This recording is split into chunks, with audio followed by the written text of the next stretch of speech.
Ministro, o PAC representou uma tentativa de fazer uma organização de prioridades, projetos, acompanhamentos, indicadores. Eu queria que a senhora explicasse o PAC 2, em cima do aprendizado do PAC 1, quais são os pontos centrais de aprimoramento trazidos pelo PAC 2? Eu acredito que a gente está num patamar superior ao que estávamos em 2007 na CIF. Em primeiro lugar, nós tivemos durante esses últimos 4 anos que reaprender a fazer as obras de infraestrutura. Nós, do governo federal, estados e municípios, que são responsáveis por parte dessas obras, e também o setor privado, que há muito tempo o país não fazia tanta obra de infraestrutura. Então, todo o arcabouço legal que estava montado para evitar fazer obras de infraestrutura foi sendo desmontado nesse período. Nós estruturamos equipes dentro dos ministérios, os analistas de infraestrutura, para poder dar conta desse novo volume de recursos.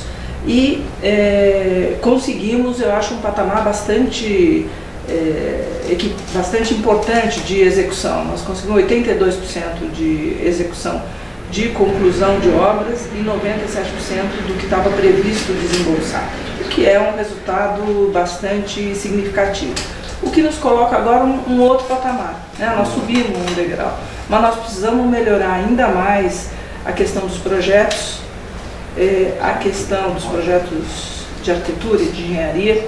Nós precisamos melhorar a capacidade operacional dos órgãos, tanto federais quanto estaduais e municipais, continuar o nosso processo de concessão de rodovias, de ferrovias e agora também de aeroportos, e trabalhar a questão do financiamento. Acho que esses são os grandes desafios aí do próximo período.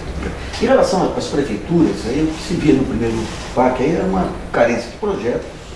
E a ideia é que se dá apoio às prefeituras. De que maneira que se dá hoje essa consultoria às prefeituras para projetos? Primeiro que eu acredito que as prefeituras, assim como nós e os estados também, se estruturaram. Na primeira rodada de seleção de projetos que nós fizemos em 2007, ninguém tinha projeto, porque não tinha perspectiva de ter recurso. Em 2009, quando nós fizemos uma segunda seleção de projetos, nós já tivemos que deixar de fora gente que tinha o projeto executivo pronto, mas que nós não tínhamos recurso suficiente para atender todas as demandas. Então isso já mostra essa evolução. Quando há recursos disponíveis, os estados e prefeituras se preparam para isso. A segunda questão é que, para você ter uma ideia, em 2005, se eu não me engano, só 40% dos municípios tinham uma estrutura de habitação. Em 2008, isso já estava beirando 80%.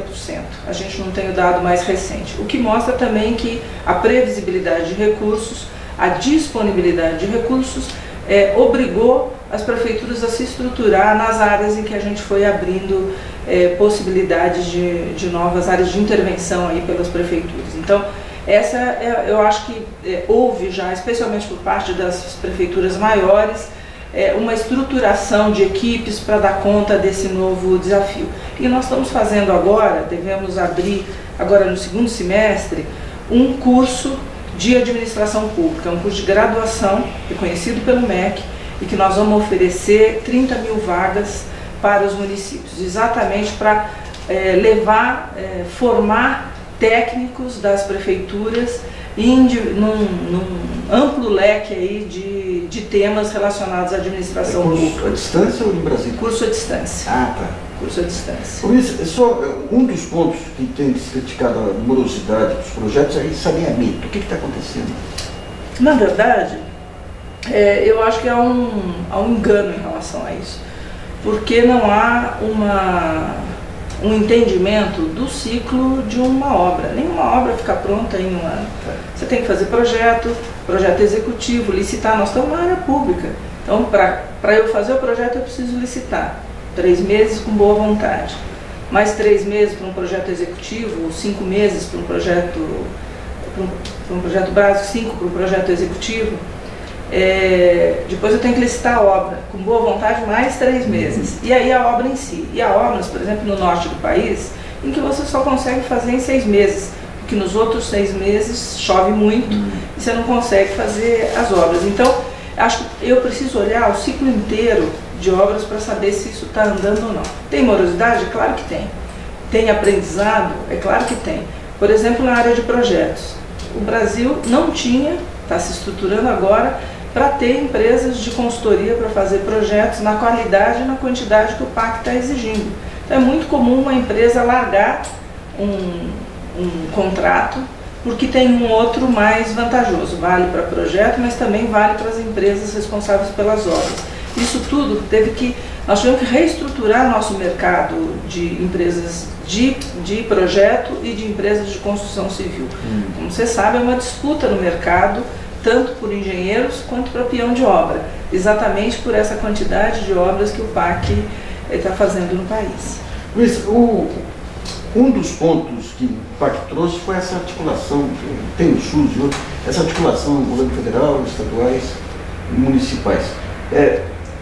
As instituições que existem hoje para fazer essa articulação, mesmo não sendo uma articulação formal, elas dão conta do recado, e mesmo entre os ministérios, tem muitos programas aí, envolve 4, 5 ministérios, e a ideia é montar um conselho e dar para o ministério principal daquela obra a gestão.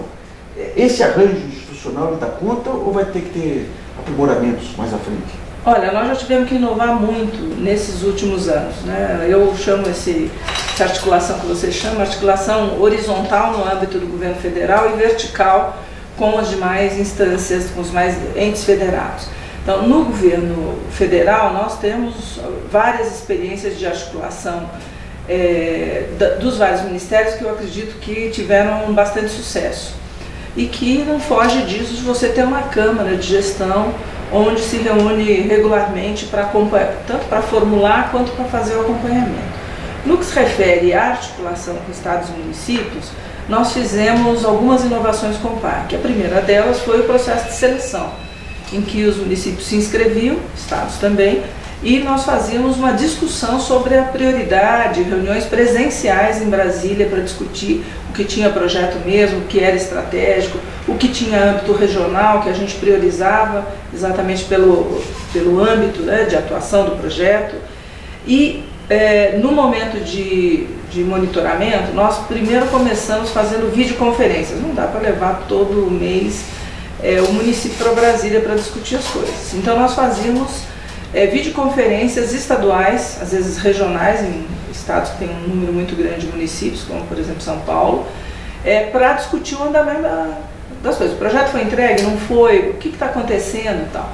E uma outra coisa que nós criamos é o GGI, o Grupo de Gestão Integrada, que se reúne mensalmente no estado, entre a Caixa Econômica, que é quem é o braço operacional nosso em cada lugar, a prefeitura ou o estado, de acordo com a necessidade, e alguém de Brasília que vai daqui para lá para verificar o que é que está acontecendo, quais são os problemas, como é que a gente resolve. Então, esses foram mecanismos que a gente teve que introduzir para poder acompanhar mais de perto, porque lá de Brasília você não tem condição de acompanhar tão de perto, para a gente poder fazer esse acompanhamento. Acho que nós vamos precisar usar ainda mais os instrumentos de tecnologia de informação para garantir isso, mas eu acredito que experiências de região metropolitana efetivas possam ajudar muito a fazer uma boa seleção de projetos, quer dizer, avanços nessa direção pode ser muito positivo para identificar melhor projetos estratégicos.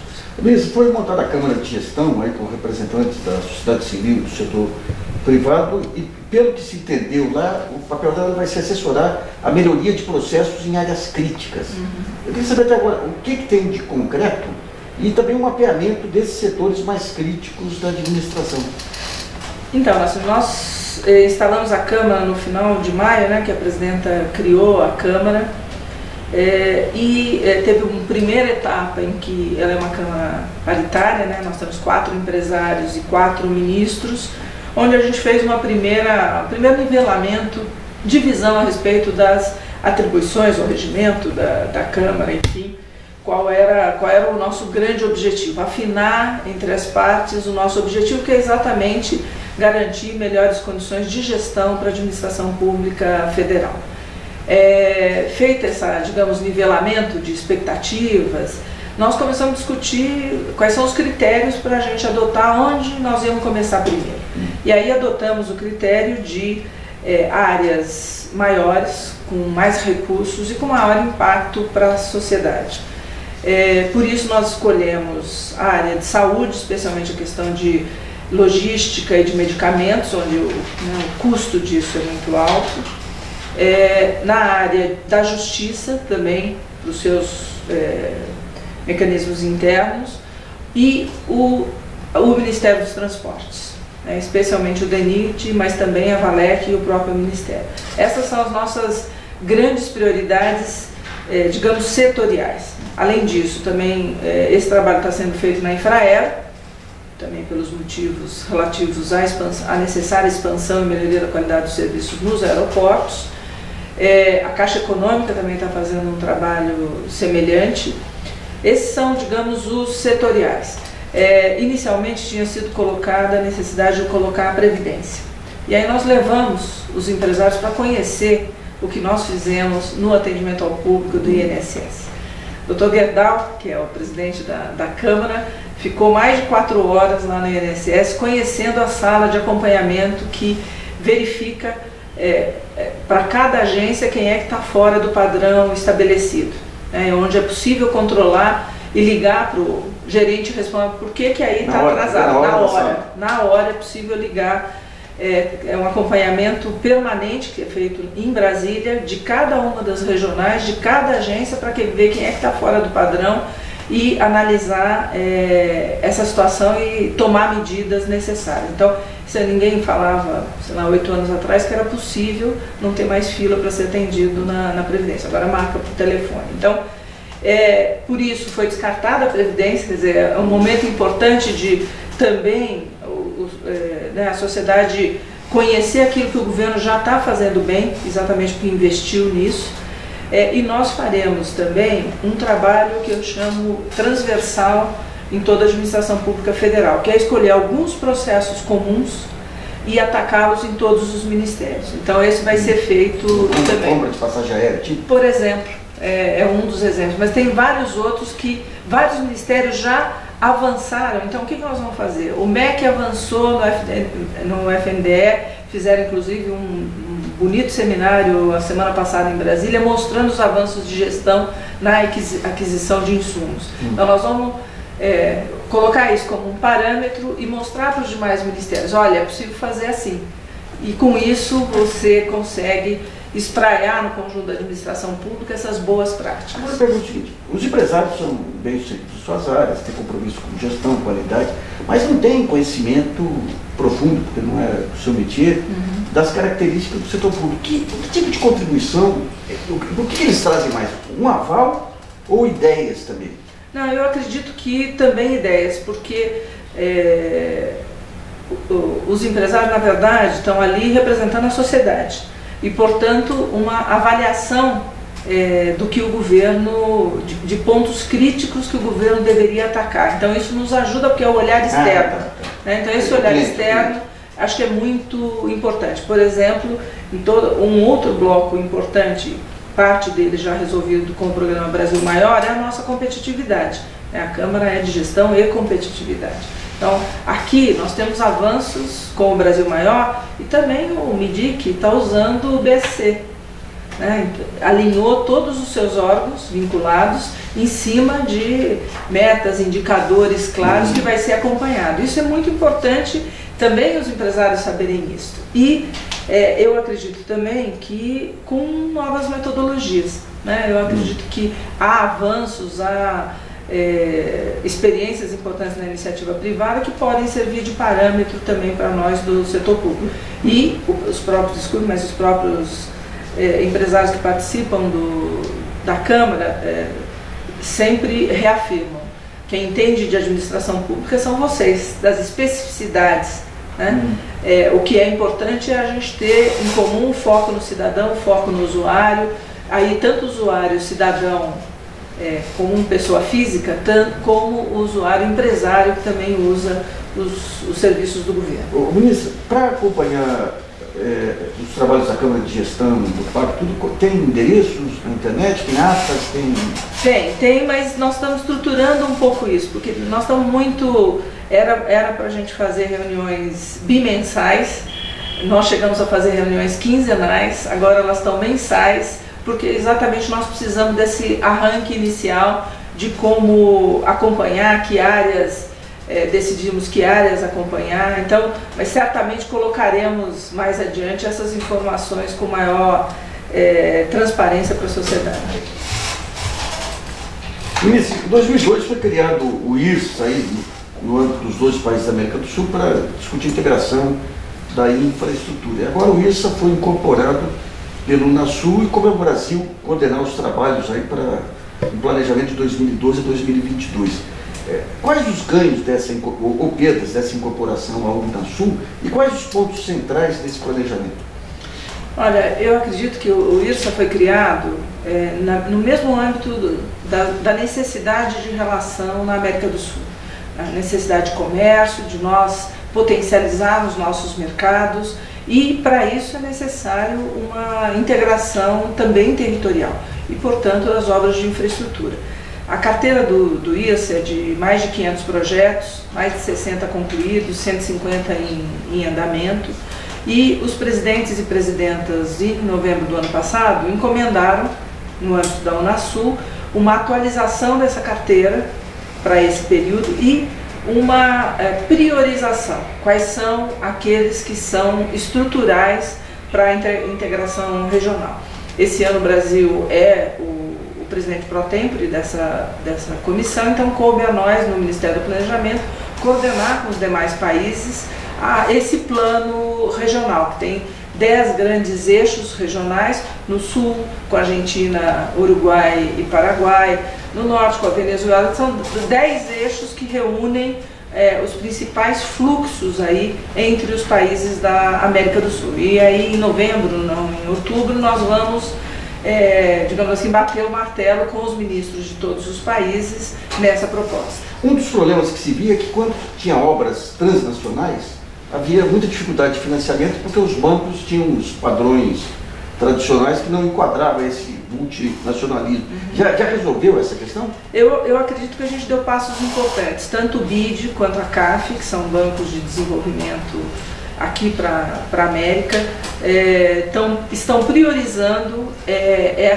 esses projetos estratégicos. E nós também temos, no âmbito do BNDES, várias linhas de financiamento, inclusive para as nossas empresas irem construir esses empreendimentos em outros países. Ministro, tem um trabalho, inclusive, apresentado pela CNI de integração de infraestrutura na Amazônia. Como que fica, como está tratado? Qual o diferencial que dá para o Brasil em termos competitivos e quais as preocupações aí com essa questão do desenvolvimento sustentável, tudo que parece que o IRSA deixou meio de lado no começo? Olha, primeiro eu acho que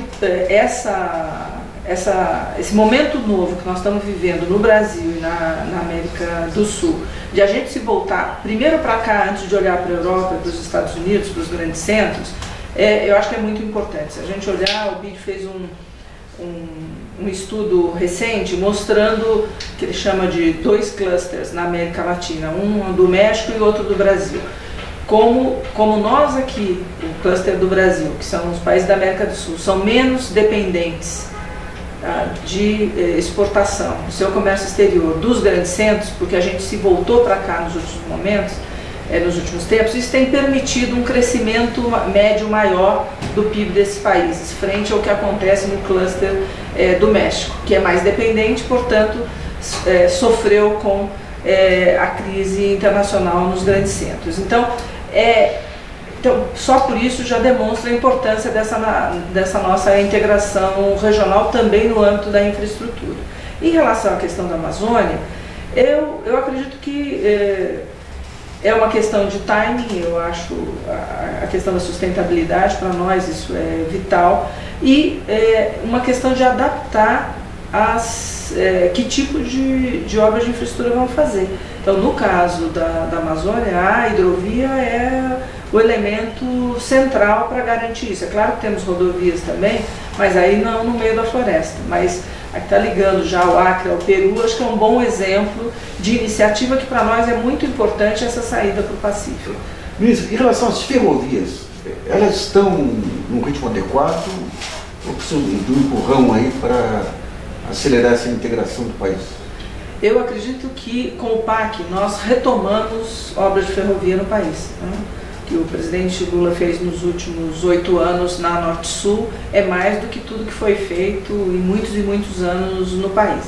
Mas eu acho que nós temos 2 desafios na área de ferrovias. Um, continuar construindo, e aí terminar o eixo da Norte-Sul. Estamos terminando, então, nessa virada de ano a gente chega até Anápolis, temos que fazer a sequência até São Paulo e depois indo para o Mato Grosso do Sul, que é o que está previsto agora no PAC 2. Continuar e concluir a Transnordestina e terminar o primeiro trecho da Oeste-Leste na Bahia, além de começar um trecho que sai da Norte-Sul indo para o Cerrado, onde estão as grandes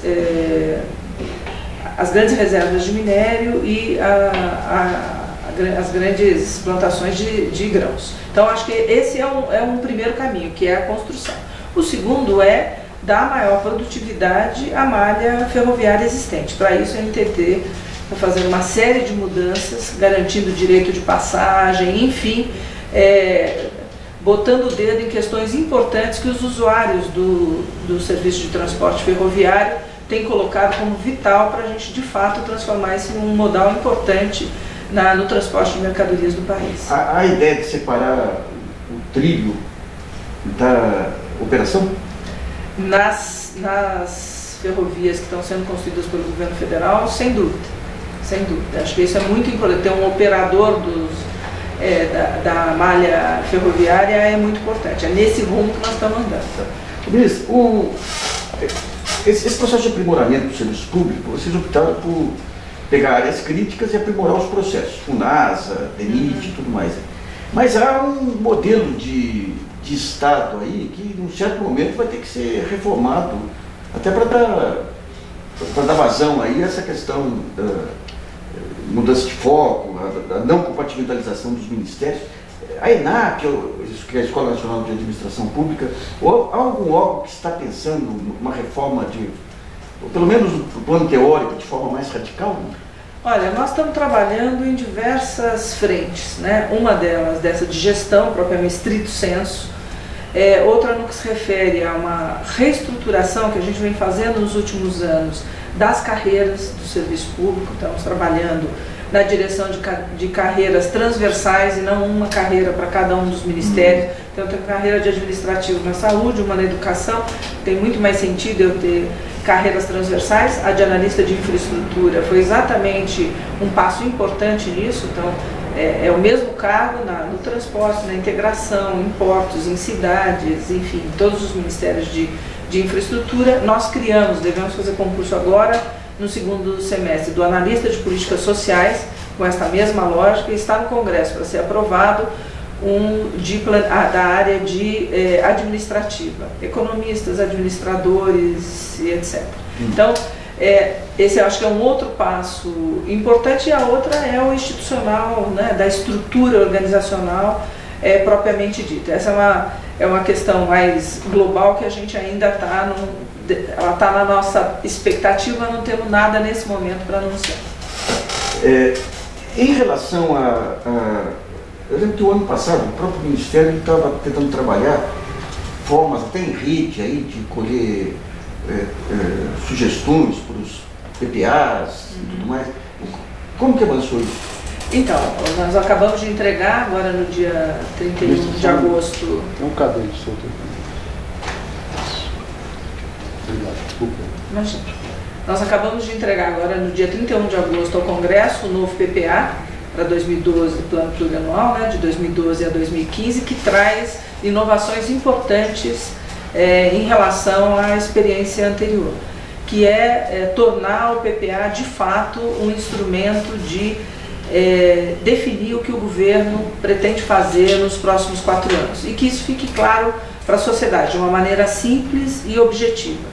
Então, o PPA perdeu um desvio que ele tinha, que era um perfil muito orçamentário, para ser de fato um plano, né, com metas claras, com objetivos claros. A gente reduziu o número de programas, portanto, retiramos um número enorme de superposições, nós tínhamos mais de 300 programas finalísticos, ficamos com apenas 65 programas temáticos, que deram uma coesão muito maior e que permitiu trabalhar as transversalidades finalísticos para 65 programas temáticos, o que permitiu uma garantia de transversalidade. Em vez de eu ter vários de inclusão digital, por exemplo, em cada ministério, eu não tenho mais programa por ministério, eu tenho programa do governo.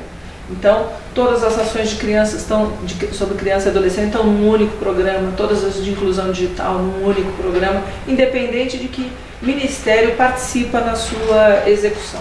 Isso deu uma coesionada geral nesse planejamento de governo. E isso foi discutido com a sociedade. Então, nós fizemos reuniões em todos os conselhos nacionais de políticas públicas, segurança, de transporte, das cidades, enfim, todos os conselhos, onde foi discutida os programas temáticos de cada conselho. Depois foi tirada uma representação desses conselhos, representação da sociedade civil, e que se juntou num único encontro de mais de 300 conselheiros que fizeram a discussão global do PPA. No primeiro dia e no segundo dia discutiram que é outra inovação do PPA, como é que o plano se desdobra no território. Então, o que é o PPA na Amazônia? O que é o PPA no Nordeste? Então, foi feita essa discussão. Um dia o global do PPA, no outro dia esse aspecto regional. E fizemos 5 reuniões nas macro-regiões com estados e representação dos municípios, também para fazer essa discussão. E agora em outubro, no final de outubro, a gente faz de novo a reunião interconselhos, aí, que é como a gente chama, desses 300 representantes, para a gente discutir como é que a sociedade civil vai acompanhar a execução do PPA. Hoje a questão dos indicadores está resolvida ou ainda tem muito que se aprimorar? Olha, esse foi o grande avanço, eu acredito, que nós tivemos com os ministérios. Era muito comum se colocar como resultado entregar não sei quantas ambulâncias, mas não como é que isso se reflete concretamente na política pública e no seu resultado. Então esse foi o trabalho muito árduo que foi feito nesses 8 meses para conseguir construir esses indicadores para que a gente de fato consiga ver o avanço da política. Quer dizer, em vez de medir o número de ambulâncias, o número de atendimentos. Exatamente, o número de atendimento, o resultado nos indicadores de saúde, por exemplo, no SAMU. Não adianta, vou botar mais 1000 ambulâncias no SAMU. Não, mas o que isso significou no atendimento de emergência? Reduziu? Está mais resolutivo? É isso que interessa, tornar mais resolutivo o serviço, independente de qual é o insumo que eu coloco. Então, o PPA agora está estruturado a partir desses indicadores. Beleza, quando a gente vê os trabalhos do PAC, territórios da cidadania, Minha Casa Minha Vida, a gente percebe que o país, a gente tinha antes a ideia dos conselhos de economia, tudo que era uma maneira de dar essa transversalidade. Agora a gente percebe que avançou em todas as frentes, o país está aprendendo a conversar horizontalmente, verticalmente. É irreversível esse modelo ou depende do governante de plantão? Olha, eu acho que o governante de plantão é muito importante, Ele é um catalisador desse processo. Eu acho que essa visão é muito importante. Agora, eu acredito também que chega uma hora não dá mais para voltar para trás. Eu, quando conduzia numa prefeitura aqui de São Paulo, trabalho de modernização administrativa, quando a gente fez uma reunião geral com todos os gerentes, até o 3º escalão, para discutir o programa, como é que se desdobraria em cada ministério, fiz lá uma apresentação e várias perguntas. Uma delas quem garante que se vocês não continuarem, isso vai voltar para trás? Aí eu perguntei, você imagina deixar de usar máquina Xerox e voltar a usar carbono? Não imagino. Então muitas coisas não voltarão para trás. Eu acredito que o país andou, o país quer uma economia sem inflação, mas quer também um país se desenvolvendo, não basta só não ter inflação. Eu acredito que nós estamos num outro patamar e que seria muito difícil voltar atrás em um número grande de coisas, mas tudo é possível, eu espero que isso não aconteça. Tá bem. Ministro, obrigado então. Obrigada a você, Nassif. Tá bom.